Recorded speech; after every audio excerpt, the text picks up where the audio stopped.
આપ જોઈ રહ્યા છો સ્પાર્ક ટુડે ન્યૂઝ। પાદરાના મુજપુર સીમ વિસ્તારમાં આવેલા માં લીલાગરી મંદિરના 14મા પાટોત્સવ નિમિત્તે જ મંદિરે વિવિધ નવચંડી સહિત ધાર્મિક કાર્યક્રમોનું ભવ્ય આયોજન કરવામાં આવ્યું। પાદરાના મુજપુર ગામના સીમ વિસ્તારમાં જ લીલાગરી માતાજીનું મંદિર છે અને ત્યાં જ પાટોત્સવનું આયોજન કરવામાં આવ્યું, જેમાં ભાવિક ભક્તો દર્શનાર્થે આવ્યા છે। મંદિરના 14મા પાટોત્સવ નિમિત્તે જ સવારે નવચંડી યજ્ઞનું આયોજન કરવામાં આવ્યું, સાથે જ લીલુડો માંડવાનો પણ કાર્યક્રમ યોજાયો। મહાપ્રસાદીનું આયોજન કરવામાં આવ્યું, જેમાં હર્ષોલ્લાસ તેમજ ભક્તિભાવપૂર્વક 14મા પાટોત્સવનું ભવ્ય આયોજન કરવામાં આવ્યું। મુજપુર ગામે સીમ વિસ્તારની અંદર લીલાગરી માતાજી, હર્ષદી માતાનું, સિકોતેર માતાનું, મેળવી માતાનું મંદિર આવેલું છે।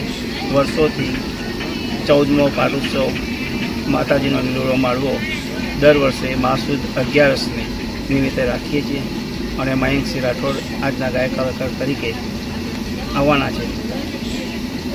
બીજો શું કાર્યક્રમ રાખવામાં આવે? સવારમાં માળવા મુહૂર્ત અને ત્યારબાદ નવચંડી અને સાંજે શ્રીફળ હોમવાનું, ત્યારબાદ મહાપ્રસાદ અને રાત્રે 9:30 કલાકે માતાજીનો લીલોડો મારવાનો પ્રોગ્રામ રાખેલ છે।